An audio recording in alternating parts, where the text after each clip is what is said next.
नमः शिवाय। नमस्कार दोस्तों, मेरे चैनल व्रत एवं कथा में आपका स्वागत है। तो आज मैं आपके लिए इल्ली गुण की कहानी लेकर आई हूँ। यह कहानी कार्तिक मास में सुनी जाती है। तो कहानी सुनने के बाद मेरे चैनल को लाइक, शेयर, कमेंट और सब्सक्राइब करना ना भूलें। सब्सक्राइब करने के बाद बेल आइकन को प्रेस करें ताकि मेरी वीडियो की नोटिफिकेशंस आपके पास सबसे पहले पहुँच सके। तो आइए, कहानी कुछ इस प्रकार है। बहुत पहले की बात है कि एक थी इल्ली और एक था गुण। एक दिन इल्ली बोली कि आओ गुण, कार्तिक का स्नान करें। गुण बोला कि तू तो गोरी पड़ी है, तू ही नहा ले। मेरा तो मोठ बाजरा पड़ा है तो मैं नहीं नहाऊंगा। मैं तो हरे बाजरे का सीटा खाऊंगा और ठंडा पानी पीऊंगा। दोनों के बीच हुई इस वार्तालाप के बाद इल्ली तो राजा की लड़की के पल्ले के साथ लगकर चली गई और गुण नहीं नहाया। कार्तिक माह खत्म होते ही दोनों मर गए। कार्तिक का स्नान करने से इल्ली राजा के घर बेटी का जन्म लेती है और घुंड राजा के यहाँ गधा बनता है। राजा की बेटी बड़ी हुई तो उसके विवाह का दिन आया और वह ससुराल के लिए विदा होने लगी। विदा होने के समय अचानक ही बेटी की बैलगाड़ी रुक गई तो राजा रानी दोनों बोले कि यह बैलगाड़ी क्यों रुक गई।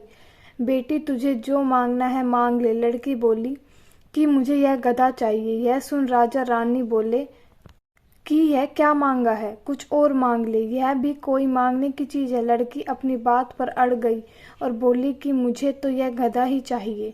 लड़की की बात सुन गधा फुदक फुदक कर भागने लगा और लड़की के साथ वह भी चला गया। महल जाकर लड़की ने उसे नीचे ही सीढ़ी से बांध दिया। एक दिन लड़की सीढ़ी से उतरने लगी तो गधे ने कहा कि ए सुंदरी, मुझे पानी पिला दे। तब लड़की बोली कि जब तुझे कहा था कि आ कार्तिक नहा ले तब तूने मना कर दिया था। तूने कहा कि मैं तो बाजरा खाऊंगा और ठंडा पानी पीऊंगा।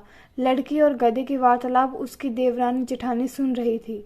वह दोनों अपने देवर के पास गई और बोली कि यह तुम किस जादूगरनी को ब्याह कर लाए हो, यह तो जानवर से बात करती है। अपनी भाभीियों की बात सुनकर लड़का बोला कि मैं जब अपने कानों से सुनूंगा और आंखों से देखूंगा तभी मानूंगा। अगले दिन वह सीढ़ी पर छिपकर बैठ गया। उसकी पत्नी आई और गधे ने उससे फिर वही बात कही जिस पर रानी ने भी वही जवाब दिया।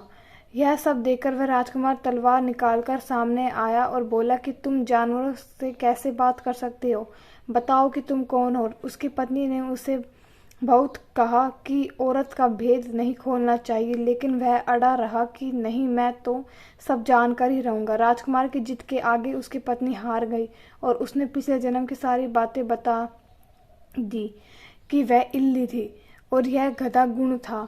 इससे मैंने कार्तिक नहाने की बात कही लेकिन इसने मना कर दिया, जिसके परिणाम स्वरूप यह इस जन्म में गधा बन गया और मैं राजा के पल्ले से लगकर नहाई तो मैं राजकुमारी के रूप में पैदा हुई।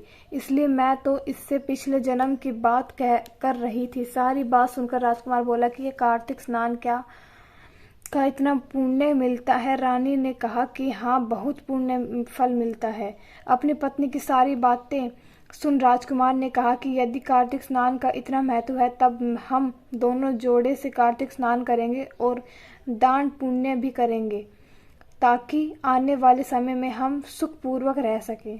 दोनों ने जब जोड़े से स्नान किया तो उनके पास काफी धन हुआ।